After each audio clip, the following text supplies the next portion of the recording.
हमारी कंपनी के कर्मचारियों को रोज सुबह पार्किंग के लिए झगड़ना न पड़े। मैंने 2 मिलियन खर्च करके इस इमारत का पूरा बेसमेंट पार्किंग लॉट अपने नाम कर लिया था, लेकिन जब अचानक से भारी तूफान और बारिश आई तो मेरी ही पत्नी को उस सिक्योरिटी गार्ड के कैप्टन ने पार्किंग के गेट पर ही रोक दिया। मैंने तुरंत उसे फोन लगाया और कहा, तुम अभी कहाँ हो? बारिश बहुत तेज हो रही है, गाड़ी मत चलाना, किसी सुरक्षित जगह पर रुक जाओ। फोन पर उसकी घबराई हुई आवाज आई, मैं तुम्हारी कंपनी के नीचे ही हूँ, लेकिन उन्होंने पार्किंग का गेट बंद कर रखा है। सिक्योरिटी गार्ड मुझे अंदर नहीं जाने दे रहा।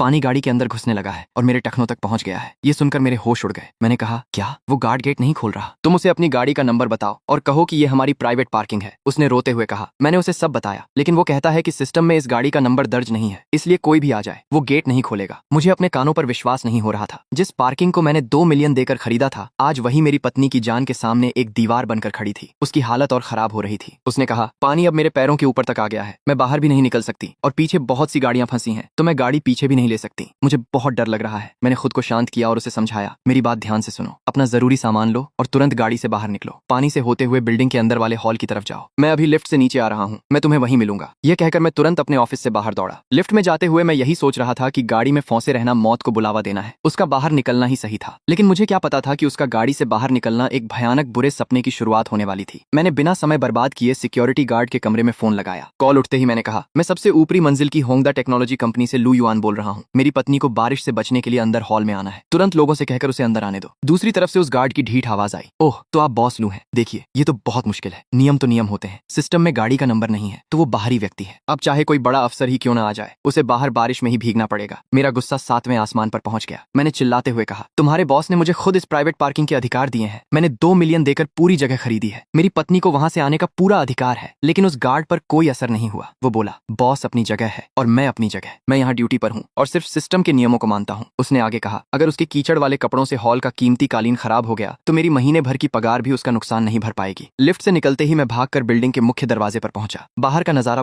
बहुत डरावना था। मूसलाधार बारिश हो रही थी और पानी का बहाव बेहद तेज था। मैं उसे ढूंढने की कोशिश कर रहा था। तभी मेरे फोन पर बिल्डिंग के ग्रुप चैट के मैसेज आने लगे। मैंने फोन देखा तो मेरे होश उड़ गए। उस गार्ड ने मेरी पत्नी की पानी में खड़ी हुई तस्वीरें ग्रुप में भेज दी थी और लिखा था, सब ध्यान दें, यह औरत अपनी खटारा गाड़ी लेकर हमारी वीआईपी पार्किंग में जबरदस्ती घुसने की कोशिश कर रही थी। मैंने इसे वहीं पानी में रोक दिया। तस्वीर में मैंने देखा कि वो अपने हाथों में एक बर्तन को कसकर पकड़े हुए थी। वो बर्तन उस सूप का था जो उसने मेरे लिए बनाया था। कल रात ही मैंने उससे कहा था कि मुझे सूप पीना है और वो इस भयंकर बारिश में सिर्फ मेरे लिए वो सूप लेकर आई थी। अब वो पानी में फंसी थी और लोग ग्रुप में उसकी तस्वीर देखकर उसका मजाक उड़ा रहे थे। ग्रुप में लोग तरह तरह की बातें कर रहे थे। एक ने लिखा, बहुत बढ़िया किया, यह एक शानदार बिल्डिंग है, यहाँ ऐरे गहरे लोगों का आना मना है। दूसरे ने कहा, ऐसी औरतों को मैंने बहुत देखा है जो हमारी मुफ्त पार्किंग का फायदा उठाना चाहती हैं, इसे बाहर ही डूबने दो। किसी और ने लिखा, बिल्कुल सही, अगर ये अंदर आई तो पूरा कालीन गंदा कर देगी और कीचड़ की बदबू महीनों तक नहीं जाएगी। ये सब पढ़कर मेरी आंखों में आंसू आ गए। मुझे लगा था कि जब मैं उन्हें बताऊंगा कि वो मेरी पत्नी है तो शायद वो लोग चुप हो जाएंगे और उसे अंदर आने देंगे, लेकिन मैं गलत था। कुछ लोगों की जुबान उस कंक्रीट की दीवार से भी ज्यादा कठोर होती है जिसे तोड़ना नामुमकिन है। उस बदतमीज गार्ड ने ग्रुप में मुझे टैग करते हुए लिखा, बॉस लू, भले ही यह आपकी पत्नी हो लेकिन नियम तो सबके लिए बराबर है। वो पूरी तरह कीचड़ में सनी है। यह जगह कोई शरणार्थी शिविर नहीं है। उसे कहिए कि सामने वाले बस स्टैंड के नीचे जाकर छिप जाए। यहाँ जबरदस्ती अंदर घुसने की क्या जरूरत है? अब मुझसे और बर्दाश्त नहीं हुआ। मैं फोन बंद करके सीधा उस तूफानी बारिश में बाहर निकल पड़ा। बाहर का मंजर खौफनाक था। मेरी नजर सामने पड़ी जहाँ वो उस तेज और गहरे गंदे पानी के बीचों बीच खड़ी थी। उसका पूरा शरीर भीग चुका था, लेकिन उसने अब भी उस सूप के बर्तन को अपने सीने से लगा रखा था। मैंने पूरी ताकत से आवाज लगाई, सितोंग।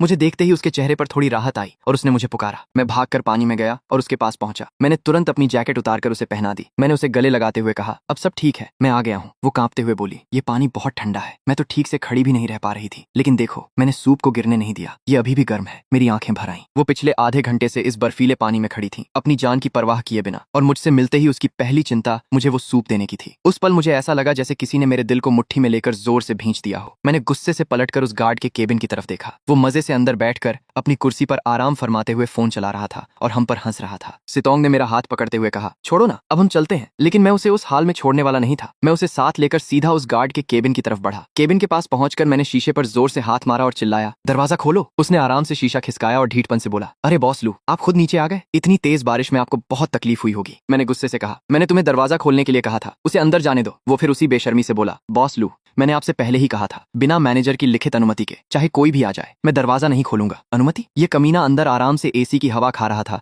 और मेरी पत्नी बाहर ठंडे पानी में कांप रही थी और इसे लिखित अनुमति चाहिए थी। मैंने मन ही मन ठान लिया, ठीक है, मैं इस बात को हमेशा याद रखूंगा। मैंने सितोंग से कहा, चलो हम सीधे मुख्य हॉल से अंदर चलेंगे, आज मैं भी देखता हूँ कि तुम्हें अंदर जाने से कौन रोकता है। वो झिझकते हुए बोली, लेकिन वो लोग कह रहे थे कि कालीन गंदा हो जाएगा। मैंने कहा, क्या एक इंसान की जान से ज्यादा उस कालीन की कीमत है? तुम बस मेरे साथ चलो। हम जैसे ही आगे बढ़े मैंने सुना कि वो गार्ड अपने वॉकी टॉकी पर चिल्ला रहा था, हॉल में सब ध्यान दें, वो कीचड़ वाली औरत उसी तरफ आ रही है, उसे किसी भी कीमत पर अंदर मत घुसने देना, उसका पैर उस महंगे कालीन पर बिल्कुल नहीं पड़ना चाहिए। अंदर से जवाब आया, समझ गए। मैंने बिना कुछ सोचे सितोंग को अपनी बाहों में उठा लिया। वो बहुत कमजोर हो चुकी थी। बोली, मेरे पैरों में कुछ महसूस नहीं हो रहा है। मैंने उसे तसल्ली देते हुए कहा, बस हम पहुंचने ही वाले हैं, अंदर जाकर तुम्हें गर्मी मिलेगी, सब ठीक हो जाएगा। हम जैसे तैसे हॉल के अंदर पहुंचे। मैंने उसे एक सुरक्षित जगह खड़ा किया और कहा, तुम यहीं रुको, मैं तुम्हारे लिए एक तौलिया लेकर आता हूं। उसने धीरे से हामी भरी, लेकिन तभी लाल बालों वाली एक महिला मैनेजर वहां आ धमकी। उसने उंगली दिखाते हुए जोर से चिल्लाकर कहा, वहीं रुक जाओ, तुम्हें अंदर आने की हिम्मत किसने दी? क्या तुम दोनों अंधे हो जो तुम्हें दिखाई नहीं देता? गाइज, रिसेंटली मुझे एक नया क्रिकेट प्लेटफॉर्म देखने को मिला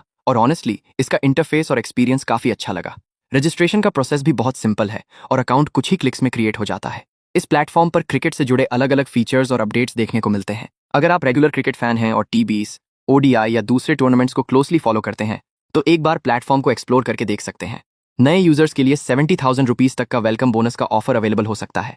रजिस्ट्रेशन के वक्त प्रोमो कोड NINLI100 यूज करके करंट ऑफर और एलिजिबिलिटी डिटेल्स चेक कर सकते हैं। लिंक और प्रोमो कोड कमेंट सेक्शन में दिया हुआ है। ज्वाइन करने से पहले प्लेटफॉर्म के टर्म्स एंड कंडीशंस और एलिजिबिलिटी डिटेल्स जरूर पढ़ लें। ये इटली से मंगाया गया हाथ से बुना हुआ बेहद कीमती शुद्ध कालीन है। तुमने इसे अपने गंदे जूतों से खराब कर दिया है, क्या तुम इसकी कीमत भी चुका सकती हो? उस लाल बालों वाली औरत की चीखती और अपमानजनक आवाज पूरी लॉबी में गूंज रही थी। तभी वहां एक अधेड़ उम्र का सूट पहना हुआ आदमी भी आ गया। बजाय हालात को समझने के वह उल्टे सुरक्षा कर्मियों पर चिल्लाने लगा कि क्या वे सब मर गए हैं। वह चीख रहा था कि इस भिखारिन को तुरंत धक्के मारकर बाहर निकालो, इसकी वजह से पूरी लॉबी में दरिद्रता की बदबू आ रही है। मेरी पत्नी पूरी तरह से सहम गई थी। उसने नम आंखों से मेरी तरफ देखा और कांपते हुए स्वर में कहा कि हमें यहाँ से चलना चाहिए, लेकिन मैं वहां से 1 इंच भी हिलने वाला नहीं था। मैंने अपनी पत्नी को रोका और ठान लिया कि आज मैं भी अपनी आंखों से देखूंगा कि मेरी पत्नी को हाथ लगाने की जुर्रत इस शहर में कौन करता है। उस लाल बालों वाली औरत का अहंकार 7वें आसमान पर था। उसने हमें घृणा भरी नजरों से देखा और मुंह बनाते हुए कहने लगी कि हम गरीबों की सड़ी हुई गंध उसके ऊपर भी आ रही है। उसने ताना मारा कि हमें अपनी औकात में रहना चाहिए और देखना चाहिए कि हम किस आलीशान जगह पर खड़े हैं। तभी उस औरत ने अपनी सारी हदें पार कर दी। उसने अचानक आगे बढ़कर मेरी पत्नी को जोर से धक्का दे दिया। मेरी पत्नी का संतुलन बिगड़ गया। मेरे लिए लाया गया स्टील का वो सूप का बर्तन हवा में उछलकर दूर जा गिरा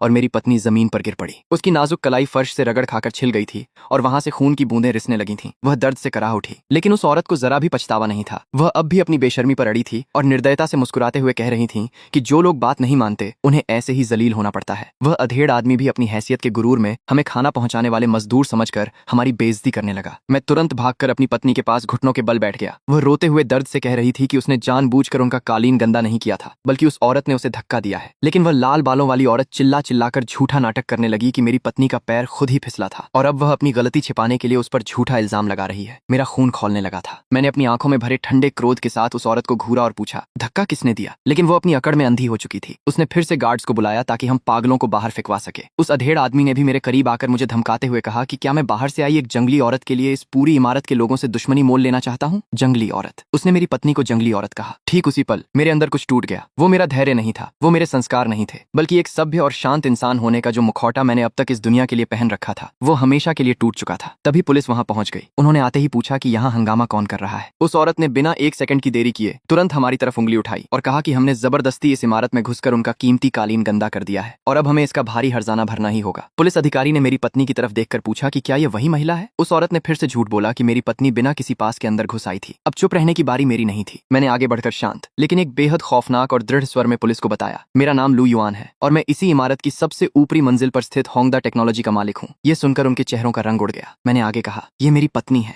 बाहर भारी बारिश हो रही थी इसलिए यह केवल आसरा लेने अंदर आई थी, लेकिन इस औरत ने बिना किसी कारण के इसे धक्का देकर गिरा दिया जिससे इसे चोट आई है। उस औरत ने हड़बड़ाते हुए फिर से झूठ बोलने की कोशिश की, लेकिन पुलिस अधिकारी ने सख्ती से कह दिया कि निगरानी कैमरे की रिकॉर्डिंग देखने पर सब सच सामने आ जाएगा और पुलिस को झूठी रिपोर्ट देने पर सीधे जेल की सजा होती है। है। ये सुनकर वह अधेड़ आदमी अंदर तक कांप गया और अपनी जान बचाने के लिए इसे एक गलतफहमी बताने लगा। वह सुरक्षा नियमों का झूठा बहाना बनाने लगा। सीधे आंखों में आंखें डालकर पूछा कि क्या उनके सुरक्षा नियम किसी इंसान की जान से बढ़कर हैं? अगर आज हो जाता तो क्या वे इसकी जिम्मेदारी लेते? पुलिस ने उस औरत का नाम और कंपनी पूछी। उसने डरते हुए बताया कि उसका नाम वांग में हुआ है और वह डिंगशेंग फाइनेंस से है। मैंने अपनी पत्नी का हाथ पकड़ा और उसे धीरे से उठाया। वह अब भी डरी हुई थी और मुझसे कह रही थी कि हमें कोई परेशानी नहीं चाहिए, लेकिन मैंने उसके हाथ को थामते हुए कहा कि यह परेशानी की बात नहीं बल्कि इंसाफ की बात है। पुलिस ने कहा कि वे कैमरे की रिकॉर्डिंग देखकर कानूनी कार्रवाई करेंगे और हमें अस्पताल जाकर चोट की रिपोर्ट दर्ज करानी चाहिए। पुलिस और वे दोनों लोग वहां से चले गए। लॉबी में फिर से शांति छा गई, जैसे कुछ हुआ ही न हो। लेकिन मुझे अच्छी तरह पता था कि कुछ बातें यूं ही नहीं भुलाई जा सकती। उन्होंने मेरी पत्नी के साथ जो भी किया है, मैं उसका 10 गुना ज्यादा दर्द उन्हें वापस करूंगा। लिफ्ट में मैंने सबसे ऊपरी मंजिल का बटन दबाया, लेकिन मेरे मन के अंदर तबाही का एक अलग ही स्विच ऑन हो चुका था। ऑफिस पहुंचकर मैंने उसे अपनी सूखी कमीज दी और सोफे पर आराम करने को कहा। उसे इस बात का ज्यादा दुख था कि मेरे लिए लाया गया सूप गिर गया, लेकिन मेरे लिए दुनिया में उसकी सलामती से बढ़कर कुछ नहीं था। मैंने तुरंत अपना फोन उठाया और अपने आदमी लाओ झोऊ को फोन मिलाया। मैंने उससे पूछा कि हमारे पास मिट्टी ढोने वाले कितने भारी डंपर ट्रक खाली हैं। उसने बताया कि पूरे 20 ट्रक खाली हैं। मेरा लहजा बर्फ की तरह ठंडा था। मैंने आदेश दिया, सभी 20 ट्रकों में जल्दी सूखने वाला गाढ़ा गीला सीमेंट भरो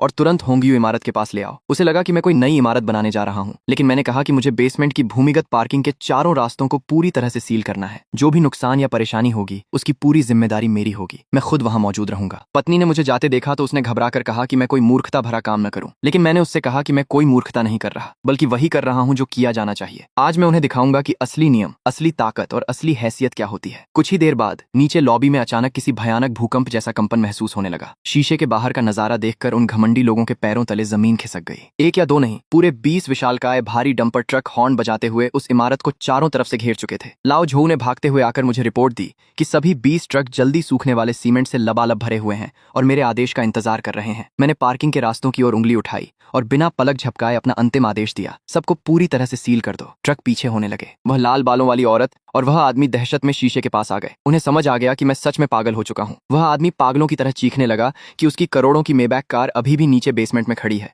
और वह पुलिस को बुलाने की धमकी देने लगा। लेकिन मुझे उनकी चीख पुकार से कोई परवाह नहीं थी। मैं बस वहीं बारिश में खड़ा होकर उन ट्रकों से पार्किंग के रास्तों में गिरते हुए उस गाढ़े सीमेंट के सैलाब को देख रहा था। हर गिरते हुए सीमेंट के साथ मेरे दिमाग में बस वही दृश्य घूम रहा था। कैसे मेरी पत्नी उस भयंकर बारिश में कांप रही थी, कैसे धक्का लगने पर उसका सूप गिरा था और कैसे उसकी नाजुक कलाई पर चोट के वो लाल निशान पड़ गए थे। आज उनके गुरूर की कब्र इसी सीमेंट के नीचे दफन होगी। औरत जमीन पर बैठी चिल्ला रही थी, मैं उस पर मुकदमा करूंगी, उसे जेल भिजवाऊंगी। उसका गुस्सा 7वें आसमान पर था। मैंने बिना किसी परवाह के अपना फोन निकाला और मैनेजर को कॉल किया। मैनेजर, बेसमेंट पार्किंग को सील कर दो। अब से बाहर की कोई भी गाड़ी अंदर आकर हमारी जमीन को गंदा नहीं करेगी। यह कहकर मैंने फोन काट दिया और अपना फैसला सुना दिया। बाहर मूसलाधार बारिश हो रही थी। एक बुजुर्ग गार्ड ने मेरे ऊपर छाता तान रखा था। बॉस, सब कुछ हो गया है, उसने कहा। मैंने बेसमेंट की तरफ देखते हुए जवाब दिया, अब बस उनके मुझे कोर्ट में घसीटने का इंतजार है। 20 लाख रुपए का सीमेंट मैंने सिर्फ उस बेसमेंट को सील करने के लिए नहीं लगाया था, बल्कि यह उन सब लोगों के लिए एक सजा थी जिन्होंने मेरी पत्नी का दिल दुखाया था। अब उन्हें इस बात की भारी कीमत चुकानी होगी। जब मैं वापस लॉबी में पहुंचा तो वहां लोगों की भीड़ जमा थी। सामने खड़ी दीवार को देखकर वो औरत मुझ पर भड़क उठी, क्या तुम पागल हो गए हो? तुम्हें पता भी है मेरी पोर्श अभी भी नीचे खड़ी है? तभी एक बुजुर्ग आदमी ने गुस्से में मेरा कॉलर पकड़ लिया। मेरी 18 लाख की मेबैक नीचे है, क्या तुम उसकी भरपाई कर पाओगे? मैंने बड़ी शांति से उसका हाथ हटाया और कहा, अपनी गाड़ियों का इंतजाम खुद करो। यह मेरी पार्किंग है, मेरी मर्जी, मैं जब चाहूं इसे सील कर सकता हूं। मैं लिफ्ट की तरफ मुड़ गया। तभी मैनेजर भागता हुआ आया। बॉस, कृपया उन्हें रोकिए, इससे पूरी इमारत की नींव को नुकसान पहुंच रहा है। मैंने मुस्कुराते हुए उसे जवाब दिया, नींव को नुकसान? मैंने 20 लाख रुपए देकर यह निजी जमीन खरीदी है, मैं इसके साथ जो चाहूं कर सकता हूं। मैनेजर परेशान होकर बोला, लेकिन ये पूरी इमारत की पार्किंग है, सभी दुकानदारों की गाड़ियां अंदर फंस गई हैं। मैंने बिना किसी भाव के कहा, इससे मेरा क्या लेना देना? तभी एक सूट पहना हुआ आदमी मेरे पास आया। श्रीमान, मैं प्रॉपर्टी मैनेजमेंट कंपनी का कानूनी प्रतिनिधि हूँ, मेरा नाम चेन है। उसने अपना कार्ड मेरी तरफ बढ़ाया। आपका यह कदम इमारत के सार्वजनिक हितों के खिलाफ है। अगर आपने तुरंत यह काम नहीं रोका तो हम आप पर मुकदमा करेंगे और पूरी इमारत को हुए नुकसान का हर्जाना आपसे वसूलेंगे। ये सुनकर वो औरत और बाकी लोग चिल्लाने लगे, हाँ, इस पर मुकदमा करो, इसे इतना कंगाल कर दो कि यह जेल चला जाए। हर्जाना? कानूनी कार्रवाई? मैंने जमीन पर गिरे हुए एक केक और पहचान पत्र को अपने जूते से कुचल दिया। जाओ, जाकर मुकदमा करो, मैंने कठोर आवाज में कहा। लेकिन अपनी शिकायत में यह लिखना मत भूलना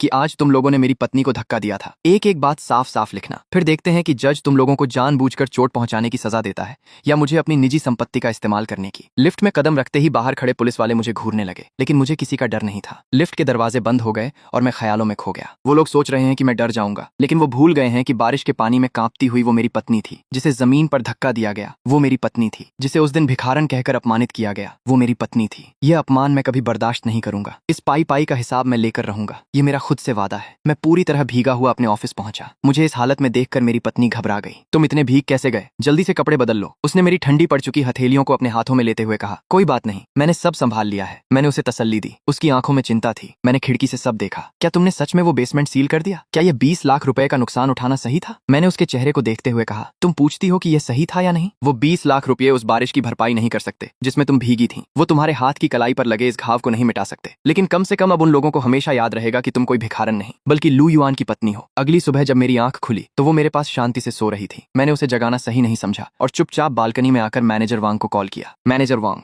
मैं लू युआन बोल रहा हूँ। सामने वाले वित्तीय केंद्र की सबसे ऊपरी मंजिल अभी खाली है क्या? वांग ने तुरंत जवाब दिया, जी बॉस, पूरी ऊपरी मंजिल, 2000 वर्ग मीटर, बेहतरीन नजारा और कड़ी सुरक्षा व्यवस्था। क्या आप उसे देखना चाहेंगे? मैंने साफ शब्दों में कहा, देखने की जरूरत नहीं, मुझे वो चाहिए। क्या आज ही कॉन्ट्रैक्ट साइन हो सकता है? वांग थोड़ा हैरान हुआ, आज ही? बॉस, क्या आप कोई मोल भाव नहीं करेंगे? वो पूरी की पूरी मंजिल है। मैंने उसे टोकते हुए कहा, कोई मोल भाव नहीं, आज दोपहर से पहले मैं वहां शिफ्ट होना चाहता हूँ। क्या ये हो सकता है? वांग ने तुरंत हामी भर दी। ऑफिस पहुंचते ही मैंने अपने सभी कर्मचारियों को इकट्ठा किया। आज दोपहर हम सामने वाले वित्तीय केंद्र की सबसे ऊपरी मंजिल पर शिफ्ट हो रहे हैं। सारे उपकरण, फाइलें और ऑफिस का सामान पैक कर लो। मूविंग कंपनी 10 बजे तक यहाँ पहुंच जाएगी। सब लोग उनका साथ देना। मेरी बात सुनकर सब हैरान रह गए। बॉस, आज दोपहर ही? इतनी जल्दी? एक कर्मचारी ने पूछा। मैंने दृढ़ता से कहा, जितनी जल्दी हो सके उतना अच्छा। अब हम इस जगह पर और नहीं रुकेंगे। जब हम सामान लेकर लॉबी से गुजर रहे थे तो वहाँ खड़े कुछ लोग हमें देखकर फुसफुसाने लगे। क्या ये सच में यहाँ से जा रहा है इतनी अचानक? एक औरत ने ताना मारा। दूसरी ने हंसते हुए कहा, जरूर डर गया होगा, बेसमेंट सील करके सबकी दुश्मनी जो ले ली है, अब मुकदमा होने के डर से भाग रहा है। एक आदमी ने भी अपनी भड़ास निकाली। भागकर कहाँ जाएगा? हर जाने का एक एक पैसा तो इसे चुकाना ही पड़ेगा। मैं उन सब की बातों को नजरअंदाज करते हुए अपनी टीम के साथ इमारत से बाहर आ गया। बाहर सामान ट्रक में लादा जा रहा था। तभी मेरी नजर दीवार पर लिखे उन लाल शब्दों पर पड़ी जहां मुझे गालियां दी गई थीं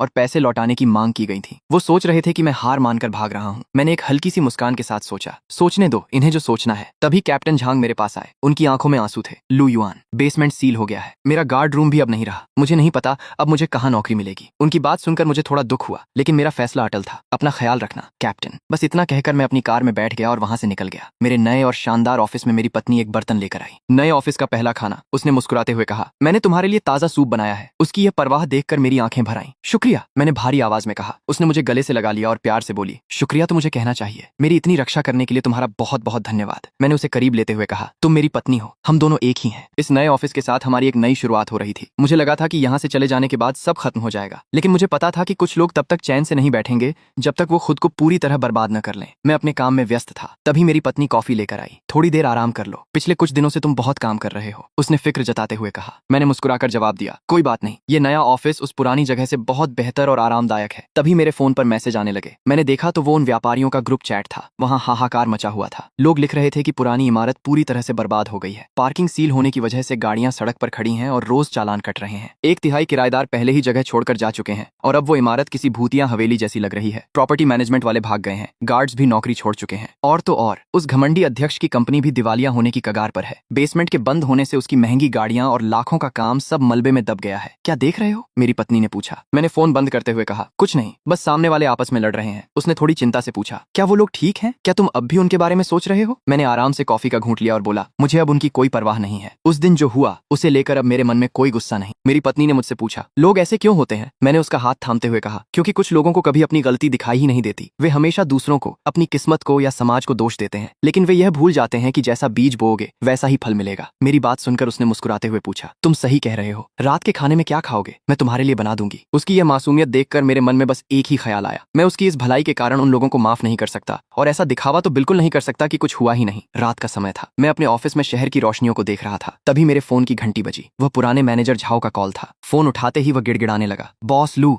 मैं पुराना झाओ बोल रहा हूँ। मेरी एक विनती सुन लीजिए। किसी को बुलाकर उस सीमेंट को हटवा दीजिए। हमारी इमारत अब ये सब नहीं झेल पा रही है। हम सब दिवालिया होने वाले हैं। हमें अपनी गलती का एहसास हो गया है। हम बहुत स्वार्थी थे। मैं सभी दुकानदारों की तरफ से आपकी पत्नी से माफी मांगता हूँ। आप बड़े दिल वाले हैं, कृपया हमें बख्श दीजिए। उन्होंने आखिरकार माफी मांग ही ली, लेकिन यह माफी उनके दिल से नहीं बल्कि दिवालिया होने के डर से निकली थी। क्या इसे माफी कहते हैं? ये माफी बहुत देर से आई थी। मैंने उसे जवाब देते हुए कहा, जब मैंने तुम्हारे गार्ड से उसे अंदर आने देने को कहा था तब उन्होंने कहा था कि कालीन गंदा हो जाएगा। जब मेरी पत्नी को धक्का दिया गया तब तुम लोगों ने इसे मनहूसियत कहा था। मैंने 20 लाख लाख रुपए देकर वह बेसमेंट खरीदा और तुम लोगों ने इसे सार्वजनिक हित का नाम दे दिया। क्या तब तुमने मेरे लिए कोई रास्ता छोड़ा था? झाओ रोते हुए बोला, लुलू, हमें सच में अपने कर्मों की सजा मिल रही है। धक्का देने वाली उस महिला की गाड़ी टूट गई, उसकी कंपनी बर्बाद हो गई। हमारा सिक्योरिटी कैप्टन अब सड़क पर कचरा बीन रहा है। मैं आपसे भीख मांगता हूँ। मैंने कठोरता से कहा, यह सजा तुम लोगों ने खुद चुनी है। वो सीमेंट मेरे पैसों का है और तुम्हारा कचरा साफ करने की मेरी कोई जिम्मेदारी नहीं है। मैनेजर झाओ, मैं आखिरी बार कह रहा हूँ, उस दिन जो हुआ उसके लिए मैं तुम्हें कभी माफ नहीं करूंगा। हालांकि अब मेरे मन में कोई नफरत नहीं है, लेकिन अपनी फैलाई हुई इस गंदगी को अब तुम लोग खुद ही साफ करो। तभी मेरी पत्नी केबिन में आ गई। उसने पूछा, किसका फोन था? मैंने बात टालते हुए कहा, गलत नंबर था। वो मुझे घूरते हुए बोली, झूठ मत बोलो, मैंने तुम्हें बात करते हुए सुना है। मैंने मुस्कुराकर कहा, कोई बड़ी बात नहीं है, सामने वाले चाहते हैं कि मैं वह सीमेंट हटवा दूं। उसने पूछा, तो क्या तुम ऐसा करोगे? मैंने उससे ही पलटकर पूछा, क्या तुम चाहती हो कि मैं उसे हटवा दूं? उसने दृढ़ता से कहा, बिल्कुल नहीं, वह सिर्फ सीमेंट नहीं है, वह उन लोगों के लिए एक सबक है जिसे उन्हें हमेशा याद रखना चाहिए। मैं उसकी बात समझ गया। मैंने प्यार से उससे कहा, ठीक है, अब उन बातों को छोड़ो। क्या सूप गर्म हो गया है? चलो पीते हैं। अगले दिन मेरी पत्नी ऑफिस में फूल सजा रही थी। तभी सेक्रेटरी अंदर आई। बॉस लू, रिसेप्शन पर एक मिस्टर झाओ आपसे मिलने आए हैं। वो उसी पुरानी इमारत के व्यापारी संघ से हैं। कोई अपॉइंटमेंट नहीं है, लेकिन उनका कहना है कि आप उन्हें जानते हैं। मैंने कहा, ओह, तो झाओ आखिरकार खुद चलकर आ ही गया। लगता है उस इमारत की हालत मेरी सोच से भी ज्यादा खराब हो चुकी है। उसे अंदर भेज दो। मेरी पत्नी ने झिझकते हुए पूछा, क्या ये वही झाओ है? क्या मुझे बाहर जाना चाहिए? मैंने उसे रोकते हुए कहा, नहीं, तुम्हें कहीं जाने की जरूरत नहीं है। झाओ अंदर आया। उसकी हालत देखकर लग रहा था कि वह बहुत परेशान है। बॉस लू, आपका नया ऑफिस सच में बहुत शानदार है, उसने घबराहट के साथ कहा। मैंने उसे बैठने का इशारा किया। बैठिए। झाओ, चाय लेंगे या कॉफी? उसने घबराते हुए कहा, नहीं, इसकी कोई जरूरत नहीं, मैं बस कुछ बात करने आया हूँ। उसे अपने घुटने मलते हुए देखकर मुझे बहुत पुरानी बातें याद आ गईं, लेकिन अब उन बातों का कोई मोल नहीं था। झाओ ने मेरी पत्नी की तरफ मुड़कर कहा, मिसेज लू, उस दिन के लिए मुझे माफ कर दीजिए। मेरी पत्नी ने बड़ी शालीनता से उसकी बात को काटते हुए कहा, मिस्टर झाओ, चाय ठंडी हो गई है, अब इसका स्वाद अच्छा नहीं लगेगा। मैंने सीधे मुद्दे पर आते हुए कहा, झाओ, जो कहना है साफ साफ कहो। झाओ ने एक फाइल मेरी तरफ बढ़ाते हुए कहा, बॉस लू, वो इमारत अब खत्म होने वाली है। ये देखिए, 60% से ज्यादा किराएदार जा चुके हैं। मेंटेनेंस की फीस भी नहीं आ रही है। अगले महीने फायर इंस्पेक्शन है। अगर पैसे नहीं हुए तो पूरी इमारत को बंद करना पड़ेगा। मैंने बेरुखी से कहा, इन सब से मेरा क्या लेना देना? झाओ परेशान होकर बोला, मुझे पता है कि यह आपकी जिम्मेदारी नहीं है, लेकिन आपके बेसमेंट सील करने के बाद से उस इमारत का दम घुटने लगा है। ग्राहक नहीं आ रहे, कर्मचारी काम छोड़ रहे हैं, मेरी खुद की कंपनी भी डूबने वाली है। मैंने अपनी आवाज थोड़ी तेज करते हुए कहा, मिस्टर झाओ, क्या आपको पता है उस रात मेरी पत्नी कितनी देर तक बारिश में भीगती रही? 35 मिनट, सिर्फ मुझे सूप देने के लिए। और आपका वो सिक्योरिटी कैप्टन गार्ड रूम में एसी की हवा खाते हुए उसका वीडियो बनाकर ग्रुप में मजाक उड़ा रहा था। तुम लोगों ने उसे भिखारन कहा, मनहूस कहा और कहा कि उसे बाहर ही डूब जाना चाहिए। तुमने ये सब देखा, लेकिन एक शब्द नहीं कहा। झाओ हकलाने लगा। मैं उस वक्त मीटिंग में था। मैंने तंज कसते हुए कहा, मीटिंग? जब तुम ग्रुप में वो शानदार मैसेज भेज रहे थे, तब भी क्या तुम मीटिंग में ही थे? झाओ निशब्द हो गया। मैंने घड़ी देखते हुए कहा, मिस्टर झाओ, दोपहर में मेरी एक मीटिंग है, अगर और कोई बात नहीं है तो। झाओ अचानक भड़क उठा, बॉस लू, आप इतने निर्दयी कैसे हो सकते हैं? उस इमारत पर सैकड़ों लोगों की रोटी चलती है। एक बेसमेंट को सील करके आपने कितने परिवारों को बर्बाद कर दिया है। मैंने भी गुस्से में खड़े होकर कहा, कितने परिवारों को बर्बाद किया? मिस्टर झाओ, जब मेरी पत्नी उस दरवाजे पर मरने की हालत में थी, तब क्या तुमने मेरे परिवार के बारे में सोचा था? जब वह बारिश में कांप रही थी, तब तुम लोग ग्रुप में उसका मजाक उड़ा रहे थे। जब उसे जमीन पर गिराया गया, तब तुमने उसे मनहूसियत कहा था। और अब जब तुम्हारी इमारत गिर रही है तो तुम मुझे निर्दयी कह रहे हो? यहां से चले जाओ। सूरज ढल रहा था। मैं और मेरी पत्नी खिड़की के पास खड़े थे। मैंने अपना फोन चेक किया और फिर उसकी तरफ देखकर कहा, चलो घर चलते हैं। आज रात खाने में क्या है? उसने मुस्कुराते हुए कहा, पसलियों का सूप। मैंने हंसते हुए कहा, फिर से वही सूप? उसने मेरी बांह पकड़ते हुए कहा, तुमने ही तो कहा था कि मैं कितनी भी बार बनाऊं, तुम कभी बोर नहीं होते।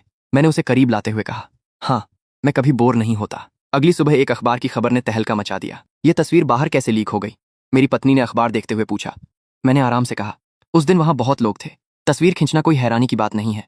जब पत्रकारों ने मुझे फोन किया तो मैंने कुछ नहीं कहा, लेकिन किसी और ने मेरे हिस्से की सारी सच्चाई उन्हें बता दी। मेरे फोन में व्यापारियों के ग्रुप में खलबली मची हुई थी। लोग परेशान थे कि तस्वीर अखबार में छप गई है और अब पूरे शहर को सच्चाई पता चल गई है। उनके क्लाइंट्स भी उनसे जवाब मांग रहे थे। एक ने तंज कसते हुए लिखा, जब तुम लोग उस दिन ग्रुप में गालियां दे रहे थे, तब यह दिन क्यों नहीं याद आया? इसी बीच टीवी पर एक न्यूज चैनल की बहस चल रही थी। एंकर ने पूछा, प्रोफेसर झो, बेसमेंट को सीमेंट से बंद करने की इस घटना पर आपकी क्या राय है? प्रोफेसर ने गंभीरता से कहा, यह घटना भले ही एक मामूली आपसी विवाद लगे, लेकिन यह हमारे समाज की संवेदनहीनता का एक जीता जागता सबूत है। एक महिला भारी बारिश में अपने पति के लिए खाना लेकर जाती है, लेकिन सिक्योरिटी गार्ड कालीन गंदा होने के डर से उसे अंदर नहीं आने देते। यहां तक कि वहां के लोग उसे धक्का देते हैं और गालियां देते हैं। जब किसी इंसान की बुनियादी सुरक्षा और सम्मान की ही कोई कीमत न रहे, तो उस महंगे कालीन और आलीशान पार्किंग का क्या फायदा? उन्होंने कहा कि मेरा यह कदम भले ही समझदारी भरा न लगे, लेकिन इसे आसानी से समझा जा सकता है। जब एक आम नागरिक की जायज शिकायतों को बार बार नजरअंदाज किया जाए और व्यवस्था से न्याय मिलने के सारे रास्ते बंद हो जाएं, तो एक हताश इंसान ऐसे चरम कदम उठाने पर मजबूर हो ही जाता है। उनका मानना था कि यह घटना हर एक व्यक्ति के लिए गहराई से सोचने का विषय है। रात का समय था और मैं अपने ऑफिस में खड़ा फोन देख रहा था। मेरा लिखा हुआ लेख पब्लिश हुए अभी कुछ ही समय हुआ था और उसे 1 लाख से ज्यादा लोग पढ़ चुके थे। मैं लोगों की प्रतिक्रियाएं पढ़ रहा था। कोई मुझे पागल कह रहा था, तो किसी को मेरी पत्नी पर दया आ रही थी। कुछ लोग मेरे कदम को सही ठहरा रहे थे, तो कुछ इसे बहुत बड़ी ज्यादती मान रहे थे। लेकिन तभी मेरी नजर एक ऐसे कमेंट पर रुकी जिसने मुझे काफी देर तक सोचने पर मजबूर कर दिया। उस व्यक्ति ने लिखा था कि उसकी पत्नी के साथ भी सालों पहले बिल्कुल ऐसा ही हुआ था। वो भारी बारिश में आधे घंटे तक बाहर खड़ी रही और पूरी तरह भीग गई। उस रात उसकी पत्नी को तेज बुखार आ गया था और वो अपनी बेबसी पर बस रोता रहा था। उस अजनबी ने मेरे कदम की तारीफ की थी। मुझे लगा कि यह दर्द सहने वाला मैं ना तो पहला इंसान था और ना ही आखिरी, लेकिन कम से कम अब लोगों ने सच देख लिया है और मेरे लिए बस यही काफी है। दूसरी तरफ उस जर्जर हो चुकी इमारत के अंदर कुछ परेशान लोग अपना सामान लिए खड़े थे। एक महिला गुस्से में चिल्ला रही थी कि बिल्डिंग मैनेजमेंट वाले भाग गए हैं और अब उनके डिपॉजिट और पार्किंग के पैसों का क्या होगा। पास खड़ा एक आदमी निराशा से कह रहा था कि अब उन पैसों को भूल जाओ, कंपनी बंद हो चुकी है और उसका मालिक भी फरार है। तभी वहां का बॉस झाओ बीच बचाव करते हुए सबको शांत रहने को कह रहा था। उसने बताया कि उसने एक वकील से बात कर ली है और अब वे कानूनी रास्ता अपनाएंगे। ये सुनकर वह महिला झाओ पर ताना मारते हुए बोली कि उसकी खुद की कंपनी दिवालिया होने की कगार पर है और वह कानूनी रास्ते की बात कर रहा है। झाओ हकलाते हुए बोला कि वह कोई उपाय ही तो सोच रहा है। महिला ने तंज कसते हुए कहा कि अब उनके पास इकलौता उपाय मेरे सामने गिड़गिड़ाना है, लेकिन अब मैं उनकी बात क्यों सुनूंगा। इमारत के बाहर सब कुछ वीरान हो चुका था। एक मूवर्स कंपनी के 2 मजदूर सामान ले जाते हुए आपस में बात कर रहे थे कि एक और परिवार यहाँ से चला गया। इस पूरी बिल्डिंग में अब 10 परिवार भी नहीं बचे थे। वे कह रहे थे कि अगर ऐसा ही चलता रहा तो जल्द ही यह जगह एक भूतहा हवेली बन जाएगी। दूसरा मजदूर हंसते हुए कह रहा था कि वहां तो भूत भी नहीं आना चाहेंगे, क्योंकि बिना पानी और बिजली के वहां भूतों को भी मेंटेनेंस चार्ज देना पड़ेगा। मैं अपने लैपटॉप पर उसी इमारत के बर्बाद होने की खबरें पढ़ रहा था। मेरे बनाए हुए सीमेंट की उस एक दीवार ने पूरी बिल्डिंग के बिजनेस को तबाह कर दिया था। तभी मेरी सेक्रेटरी अंदर आई और उसने बताया कि नीचे वांग मेहुआ नाम की एक महिला मुझसे मिलना चाहती है, जो उसी बिल्डिंग में एक कंपनी चलाती थी। मैंने उसे अंदर भेजने के लिए कहा, यह सोचते हुए कि वह अब यहाँ माफी मांगने आई है या कोई नया तमाशा खड़ा करने। दरवाजा खुला और वांग मेहुआ झिझकते हुए अंदर आई। उसके चेहरे पर गहरी चिंता और पछतावा साफ नजर आ रहा था। वह मेरे सामने बैठी और कांपती हुई आवाज में माफी मांगने लगी। वह कहने लगी कि उस दिन उसे मेरी पत्नी को धक्का नहीं देना चाहिए था और न ही उसे बुरा भला कहना चाहिए था। उसने बहाना बनाया कि उस वक्त उसका दिमाग काम नहीं कर रहा था और उसे नहीं पता था कि बाहर इतनी तेज बारिश हो रही है या वह वहां सूप देने आई थी। उसका यह झूठ सुनकर मेरा गुस्सा भड़क उठा। मैंने कड़कती आवाज में उससे पूछा कि क्या उसे सच में बाहर की बारिश नहीं दिखी। जब उसने मेरी पत्नी को धक्का दिया तो उसके हाथ में सूप का बर्तन था। जब वह उसे भिखारिन कह रही थी तब मेरी पत्नी पूरी तरह भीग कर ठंड से कांप रही थी। क्या उसे यह सब नहीं दिखा? मेरी बातें सुनकर वांग रोने लगी और उसने कबूल किया कि उसने सब देखा था, लेकिन उसे लगा कि वो कोई बाहरी इंसान है और अगर उसके कारण कंपनी का कालीन गंदा हुआ तो उनकी छवि खराब होगी। मैंने तंज कसते हुए कहा कि सिर्फ एक कालीन को गंदा होने से बचाने के लिए उसने एक पूरी तरह भीगी हुई महिला को 40 मिनट तक तूफान में बाहर खड़ा रखा। ये दिमाग की नहीं बल्कि दिल की खराबी है, क्योंकि कुछ लोगों के दिल में दूसरों के लिए कोई जगह नहीं होती। वह फूट फूट कर रोने लगी और बताने लगी कि अब उसकी कंपनी भी बर्बाद हो चुकी है। उसकी महंगी गाड़ी पानी में डूबकर खराब हो गई, ग्राहक उसे छोड़कर चले गए और सारे कर्मचारी भी भाग गए। उसने एक लिफाफा निकालकर टेबल पर रखा और कहा कि यह हर्जाना है। उस दिन धक्का लगने से मेरी पत्नी की कलाई में जो चोट आई थी यह उसके लिए है। मैंने उस लिफाफे को ठुकरा दिया और उससे कहा कि मुझे पैसों की कोई कमी नहीं है और उस दिन जो हुआ उसकी कीमत पैसों से नहीं चुकाई जा सकती। वह गिड़गिड़ाने लगी कि वह बस अपने मन का बोझ हल्का करना चाहती है। मैंने साफ शब्दों में कह दिया कि धक्का देने के मामले को पुलिस पहले ही सुलझा चुकी है, घाव अब भर चुका है और वह सूप भी कब का ठंडा हो गया। जाते जाते मैंने उसे एक आखिरी नसीहत दी कि कुछ चीजों की कीमत उनके कीमती कालीन, महंगी गाड़ियों और उनके झूठे रुतबे से कहीं ज्यादा होती है। मैंने उसे चेतावनी दी कि भविष्य में वह कभी किसी को नीचा न दिखाए। मेरी बातें सुनकर वह रोते हुए वहां से चली गई। उसके जाने के बाद मेरी पत्नी हाथ में चाय लेकर अंदर आई और पूछने लगी कि क्या वह महिला वही थी जिसने उस दिन उसे धक्का दिया था। मैंने हामी भरते हुए बताया कि वह माफी मांगने और हर्जाना देने आई थी, क्योंकि उसकी कंपनी अब डूब चुकी है। मेरी पत्नी ने कहा कि वह महिला बहुत बदल गई है, कमजोर और बूढ़ी लग रही है। मैंने पूछा कि क्या उसे अब भी उस पर गुस्सा आता है। उसने मुस्कुराकर कहा कि पहले आता था, लेकिन अब उसकी हालत पर सिर्फ तरस आता है। मेरी पत्नी ने मुझे सीमेंट का एक टुकड़ा दिखाया और पूछा कि अगर उस दिन गार्ड ने बैरियर उठा दिया होता और उसे अंदर जाने दिया होता तो क्या आज ये सब होता। मैंने उसे समझाते हुए कहा कि अगर वो दीवार नहीं होती तो हमारी खोई हुई इज्जत कभी वापस नहीं आती। बीते हुए कल में अगर जैसी कोई चीज नहीं होती, जो होना था वो हो चुका है। उन्होंने अपना रास्ता चुना और हमने अपना। अब हर कोई अपने अपने रास्ते पर है। उधर उस खाली हो चुकी बिल्डिंग में बॉस झाओ का शानदार ऑफिस भी पूरी तरह उजड़ चुका था। एक मजदूर उसे चाबियां सौंपकर वहां से चला गया। झाओ उस खाली कमरे को देखकर भावुक हो रहा था। उसने 20 साल की कड़ी मेहनत से एक छोटे से बेसमेंट से शुरू करके इस पूरी मंजिल पर अपना साम्राज्य खड़ा किया था और आज वो फिर से एक खाली कमरे में खड़ा था। मेरी बनाई हुई वह दीवार तो अब भी वहीं थी, लेकिन उसका सब कुछ छिन चुका था। वह अपनी बिल्डिंग के उद्घाटन की पुरानी तस्वीर को देखकर उदास हो रहा था। तभी उसके वकील का फोन आया। वकील ने उसे बताया कि अगले महीने उसके घर की भी नीलामी होने वाली है। झाओ ने भारी मन से फोन रख दिया। अब उसके पास रहने के लिए भी कोई जगह नहीं बची थी और उसे किराए का मकान ढूंढना था। 20 साल में बनाया हुआ घर पल भर में मिट्टी में मिल गया। उसे अपनी पत्नी का ख्याल आ रहा था जिसने हमेशा उसका साथ दिया, और आज वह उसे एक छत भी नहीं दे सकता था। वह निराशा से बस यही सोच रहा था कि आखिर यह सब शुरू कैसे हुआ। शाम के धुंधलके में बॉस झाओ अपनी उस बर्बाद हो चुकी बिल्डिंग के बाहर खड़ा था। तभी कबाड़ बीनने वाली एक बुजुर्ग महिला उसके पास आई और पूछने लगी कि क्या वह भी यहाँ कुछ खोजने आया है। झाओ ने हैरानी से उसकी तरफ देखा। बुजुर्ग महिला ने उसे बताया कि यहाँ बहुत से लोग कुछ न कुछ खोजने आ चुके हैं। कोई अपनी गाड़ी ढूंढने आया, कोई अपना पैसा, तो कोई अपनी खोई हुई इज्जत। लेकिन सच तो यह है कि अब यहाँ किसी को कुछ नहीं मिलने वाला। सब कुछ अंदर ही दफन हो गया। बूढ़े झाओ की आवाज में एक अजीब सी निराशा थी। जब मैं अपनी कंपनी की इमारत से बाहर निकला तो वह सीढ़ियों पर बैठा था। उसने मुझे देखकर कहा कि वह मुझसे मिलने नहीं, बस यहाँ से गुजर रहा था। मैंने भी औपचारिकता निभाते हुए कहा, बहुत समय बाद मिले झाओ। उसकी आंखों में आंसू थे।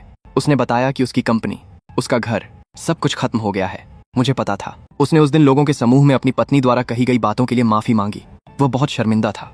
मैंने उसे शांत करते हुए कहा कि जो बीत गया सो बीत गया। उसे यह सब याद करने की जरूरत नहीं है। लेकिन उसके मन का बोझ कम नहीं हो रहा था। उसने मुझसे पूछा कि क्या मैं उससे नफरत करता हूँ।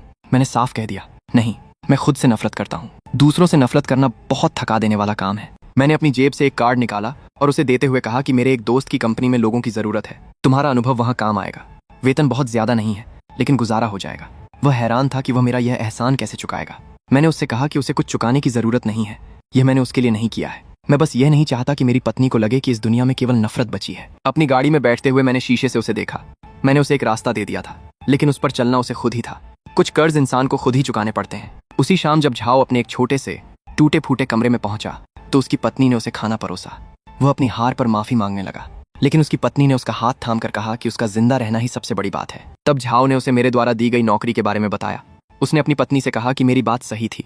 खुद से नफरत करने वाले के पास सुधरने का मौका होता है। वह अपना कारोबार और घर नहीं बचा पाया, लेकिन वह खुद को और अपने परिवार को तो बचा ही सकता है। उसके लिए बस इतना ही काफी था। कुछ दिनों बाद मेरे दफ्तर में जियांग चेंगे विश्वविद्यालय के समाजशास्त्र के प्रोफेसर झोउ मिंगयुआन मुझसे मिलने आए। मेरी पत्नी भी वहीं थी और उसने प्रोफेसर को चाय दी। प्रोफेसर ने हमें अपने शोध पत्र का पहला मसौदा दिखाया। उसका शीर्षक था उदासीनता की कीमत, सीमेंट से बंद जमीन के नीचे की पार्किंग का एक समाजशास्त्रीय अध्ययन। प्रोफेसर ने यह लेख इसलिए नहीं लिखा था कि कौन सही है या कौन गलत, बल्कि वह लोगों को यह याद दिलाना चाहते थे कि जब समाज में केवल स्वार्थ और अपना फायदा ही मायने रखने लगता है तो अंत में उसकी कीमत सभी को चुकानी पड़ती है। मैंने उनसे पूछा कि क्या उन्हें लगता है कि इसे पढ़ने के बाद लोग बदलेंगे। उनका जवाब था, सब नहीं बदलेंगे, लेकिन अगर 100 में से एक इंसान भी किसी को धक्का देने, गाली देने या उसका रास्ता रोकने से पहले एक बार सोच ले तो उनका यह लेख लिखना सफल हो जाएगा।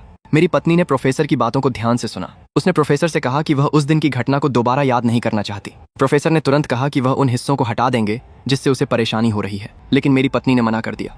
उसने बस एक ही अनुरोध किया कि लेख के अंत में एक पंक्ति जोड़ दी जाए। उसने कहा कि उस दिन वह केवल अपने पति को सूप देने जा रही थी। उसका इरादा किसी पार्किंग में जबरदस्ती घुसने, किसी की जगह लेने या किसी के महंगे कालीन को गंदा करने का बिल्कुल नहीं था। वह बस अपने पति तक खाना पहुंचाना चाहती थी। प्रोफेसर ने उसकी बात मान ली और वह पंक्ति जोड़ने का वादा किया। प्रोफेसर के जाने के बाद हम दोनों खिड़की के पास खड़े थे। मेरी पत्नी ने पूछा कि उस इमारत का अब क्या होगा। मैंने बताया कि शायद कोई बिल्डर उसे खरीद कर दोबारा बनाएगा, लेकिन उस सीमेंट की दीवार को तोड़ने में बहुत समय लगेगा। वह उदास हो गई। उसने कहा कि दीवार टूटने के बाद भी अंदर रखी गाड़ियां और लोगों का सामान तो खराब हो ही चुका है। मैंने उससे पूछा कि वह उन लोगों के लिए दुखी क्यों हो रही है। उसने कहा कि यह दुख नहीं, अफसोस है। अगर उस दिन सुरक्षाकर्मी ने बहस नहीं की होती, अगर किसी ने उसे धक्का नहीं दिया होता, अगर लोगों ने थोड़ी सी भी इंसानियत दिखाई होती तो यह सब नहीं होता। मैंने उसका हाथ अपने हाथों में लिया और समझाया कि अगर उस दिन सब कुछ सामान्य भी रहता तो भी वे लोग किसी और बात पर आपस में लड़ पड़ते, क्योंकि उनके दिलों में केवल वे खुद बसते हैं, कोई और नहीं। लेकिन उस घटना ने मुझे एक बात सिखा दी थी कि अपने दिल में किसी और को जगह देना दुनिया की हर चीज से ज्यादा जरूरी है। इस बात को 3 महीने बीत चुके थे। वह सीमेंट की दीवार आज भी वहीं खड़ी थी, लेकिन उस इमारत में रहने वाले लोग कई बार बदल चुके थे। कुछ चीजें जब एक बार टूट जाती हैं तो उन्हें दोबारा जोड़ा नहीं जा सकता। उस दिन का घमंडी सुरक्षाकर्मी अब वहां कूड़ा बीनने को मजबूर था। तभी वहां एक महिला आई, वही महिला जिसने कभी बहुत अहंकार दिखाया था। आज वह भी परेशान थी। उसकी महंगी कार पानी में डूबकर बर्बाद हो चुकी थी और वह सुरक्षाकर्मी से अपने पैसे वापस मांग रही थी। लेकिन अब कौन उसकी सुनता। सुरक्षाकर्मी ने भी उसे ताना मारते हुए कहा कि प्रबंधन वाले तो भाग गए, अब वह चाहे तो उस सीमेंट की दीवार पर जाकर मुकदमा कर दे। उनका अहंकार उन्हीं पर भारी पड़ चुका था। मैं अपने दफ्तर में बैठा काम कर रहा था। तभी मेरी पत्नी फिर से मेरे लिए सूप लेकर आई। सूप पीते हुए उसने मुझसे पूछा कि क्या मैं अभी भी उस दिन के बारे में सोचता हूँ, क्या मुझे उन लोगों का ख्याल आता है। मैंने मुस्कुरा कर कहा, सोचता तो हूँ, लेकिन नफरत या पछतावे के साथ नहीं। मैंने ये समझ लिया है कि कुछ लोग इस लायक ही नहीं होते कि उन पर नफरत करने में समय बर्बाद किया जाए। नफरत करना बहुत थका देता है, लेकिन वह इस लायक है कि मैं अपनी पूरी ताकत लगाकर उसकी रक्षा करूं। 20 लाख का वह सीमेंट केवल एक पार्किंग को बंद करने के लिए नहीं था, मुझे यह समझने में 3 महीने लग गए। वह दीवार उन्हें सजा देने के लिए नहीं, बल्कि मुझे यह याद दिलाने के लिए थी कि मुझे क्या अपने पास रखना है और क्या छोड़ देना है। मैंने उसे सुरक्षित रखा, जो मेरे लिए सबसे अनमोल है, और मेरे लिए बस इतना ही काफी है।